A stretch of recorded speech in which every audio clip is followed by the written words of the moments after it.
पहाड़ों के बीच बसे एक गांव रानी बाग में, जहां 2000 से भी कम लोग रहा करते थे और खूबसूरती ऐसी मानो स्वर्ग हो। बहुत ढूंढने के बाद श्रेया को ये गांव गूगल पर दिखा था। उसने अपना मन बना लिया इस गांव में जाने का। शहर से दूर वो निकल गए इस गांव की तरफ। काफी समय बाद हम सारे एक साथ घर से बाहर घूमने निकले हैं। बस अब हमारी यात्रा अच्छे से निकल जाए और हम खूब सारी यादें बनाकर यहाँ से घर लौटे। बेटा, अगर तू नहीं चाहती तो ये भी मुमकिन नहीं हो पाता।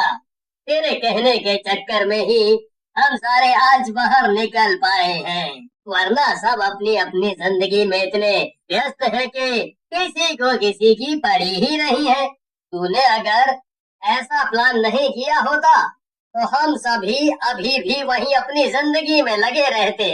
हम प्रकृति के बारे में तो भूल ही गए थे।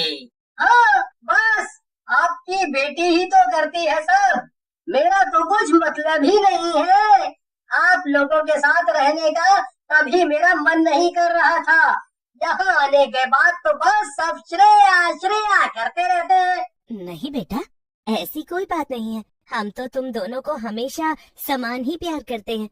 वो तो बस बहुत दिनों बाद निकले हैं ना, तो पापा ने ऐसा बोला।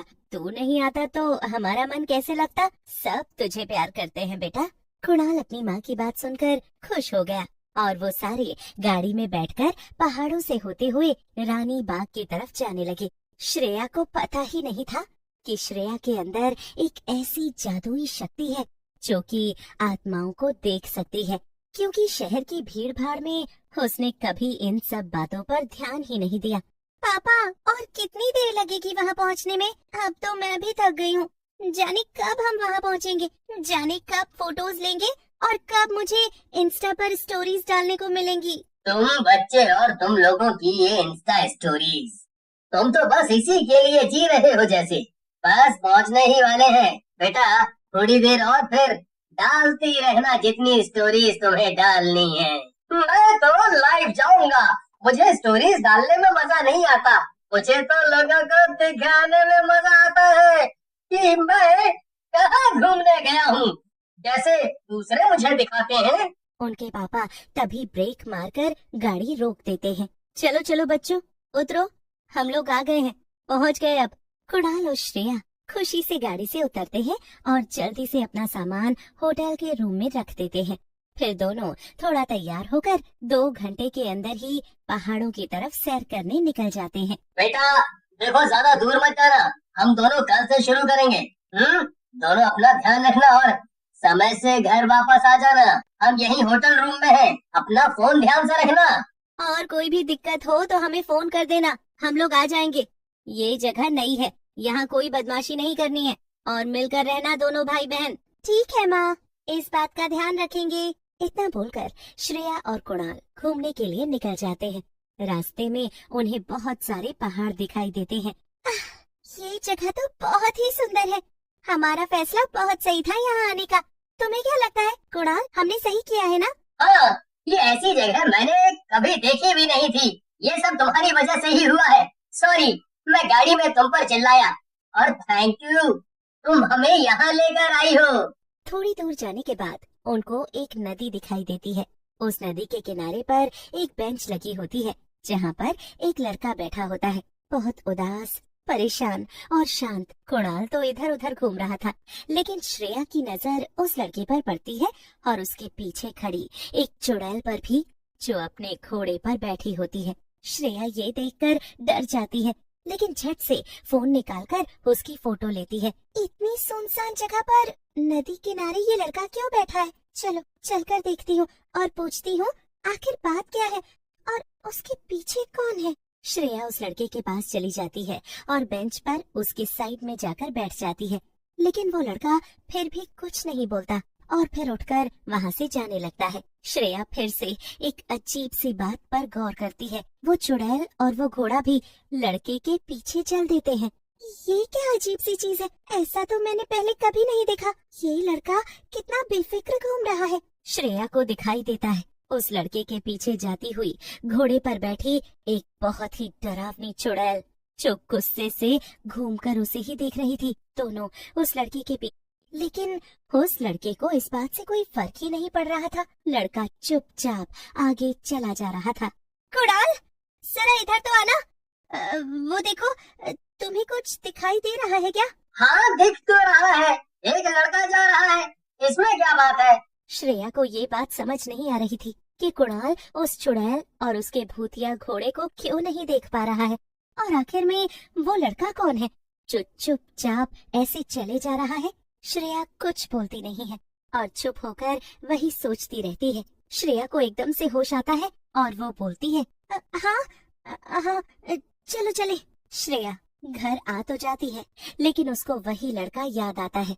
उसके बाद वो सब सो जाते हैं, लेकिन अगली सुबह सब फिर से घूमने जाते हैं। घूमते हुए श्रेया को फिर से वो लड़का नजर आता है, जिसके पीछे वही चुड़ैल भूतिया घोड़े पर बैठकर घूम रही होती है। क्या वो लड़का सच में नहीं जानता कि उसके पीछे घोड़े पर बैठी एक चुड़ैल घूम रही है? श्रेया पत्थर उठाकर उस चुड़ैल की तरफ मारती है, लेकिन वो चुड़ैल पत्थर को पकड़ लेती है और श्रेया की तरफ आने लगती है। आज तुमने मुझे पत्थर मारा, आज मैं तुझे छोड़ देती हूँ, लेकिन अगर कभी फिर से इस लड़के के आसपास दिखी तो मैं तुझे मार डालूंगी। चुड़ैल इतना बोलकर रुक जाती है और वो भूतिया घोड़ा श्रेया के ऊपर अपने दोनों पैरों से हमला करता है, जिसकी वजह से श्रेया नीचे गिर जाती है। ये देखकर श्रेया के माँ बाप और कुणाल भी वहाँ आ जाते हैं। क्या हुआ बेटा? ऐसा लगा मानो तुझे चक्कर आया हो। तू ठीक तो है ना? माँ, आपको दिखाई नहीं दिया? मुझ पर किसी ने हमला किया, क्या कोई उसको नहीं देख पा रहा है? श्रेया की माँ उसकी बात सुनकर डर जाती है। उनको लगता है कि उनकी बेटी के ऊपर किसी भूत का साया आ गया है। मुझे लग रहा है कि तुझे किसी तांत्रिक को दिखाना होगा, तुझ पर कोई भूत हावी हो रहा है। क्या बकवास बातें कर रही हो माँ? ऐसा कुछ भी नहीं है, आप बिल्कुल ठीक कह रही थी। शायद थकावट से मुझे चक्कर ही आया होगा, मेरे ऊपर कोई भूत भूत नहीं आया है। श्रेया समझ जाती है कि उसके अलावा कोई भी उस चुड़ैल को देख नहीं पा रहा है। ये शक्ति बस उसमें ही है। वो फैसला करती है कि वो उस लड़के से जाकर पूछेगी आखिर माजरा क्या है। वो शाम को दोबारा उसी नदी के किनारे पर जाती है, लेकिन अकेले, और उस लड़के के साइड में जाकर बैठ जाती है। हेलो, मेरा नाम श्रेया है, आपका नाम क्या है? मैं इस जगह पर नई हूँ।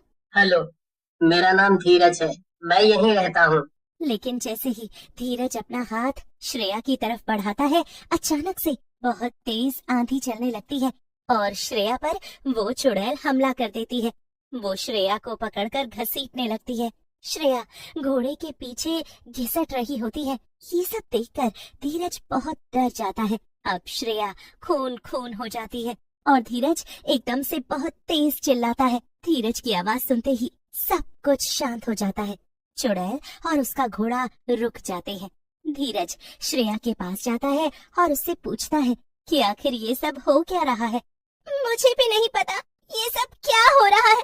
मैंने हमेशा तुम्हारे पीछे एक चुड़ैल और उसके भूतिया घोड़े को देखा है, लेकिन शायद सिर्फ मैं ही उसको देख सकती हूँ। जब मैं कुछ पता करने की कोशिश करती हूँ तो वो मुझे मारती है। धीरज श्रेया की बात सुनकर बहुत रोने लगता है। उसको बात समझ नहीं आती है और वो कुछ पूछने ही वाली होती है कि तभी धीरज खुद से ही बोल पड़ता है। वो कोई चुड़ैल नहीं है, बल्कि वो मेरा प्यार है, मेरी नेहा। कुछ समय पहले मैं, नेहा और उसका घोड़ा पहाड़ों में घूम रहे थे, लेकिन हम नीचे उतरे तभी बहुत तेज बारिश होने लगी, जिससे नेहा और उसका घोड़ा फिसल कर खाई में गिर गए और मुझे लगा था वो मर गई है। लेकिन देखो, वो आज भी मेरे साथ, मैं हमेशा उसे ऐसे ही प्यार करूंगा। धीरज की ऐसी बातें सुनकर उसके पीछे खड़ी चुड़ैल रोने लग जाती है। अचानक ही उसमें से एक बहुत चमकती हुई रोशनी निकलती है, जिसके साथ ही वो कहती है, मुझे लगता था धीरज मुझे भूल जाएगा, इसीलिए मैं यहाँ से नहीं जा पाती थी, लेकिन आज तुम्हारी वजह से मुझे पता चला वो भी मुझसे उतना ही प्यार करता है जितना मैं उससे करती हूँ। मैं तुम्हारी हमेशा आभारी रहूंगी। इसके साथ ही श्रेया की सारी चोटें भर जाती हैं। वो धीरज को बताती है कि नेहा अब जा रही है। अब धीरज भी नेहा को देख पाता है। नेहा मुस्कुराकर देखती है और हमेशा के लिए गायब हो जाती है। उसके बाद श्रेया खुशी खुशी लौट आती है और धीरज भी मुस्कुराना सीख लेता है।